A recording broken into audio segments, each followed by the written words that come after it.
Racism, rallies, and rioting, that's at the forefront of the minds of so many over the weekend. Well, tonight, churches across the valley are addressing these tough topics.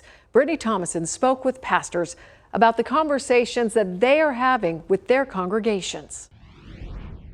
They say it's not easy. These topics are emotional with so many hearts hurting right now. Pastors say as tough as it was important for them to discuss racism and what's happening in our country. Racism. Rallying. Rioting.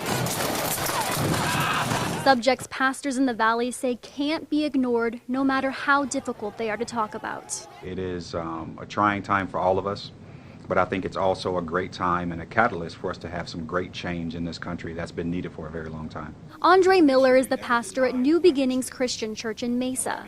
We trust God as a believer, but then we also take practical steps to get in the places where our voices can be heard, where we can effectively move forward with policy changes that are beneficial not just to African Americans, but beneficial to everyone. Miller says he's having conversations with police chiefs across the valley, opening up a dialogue for change.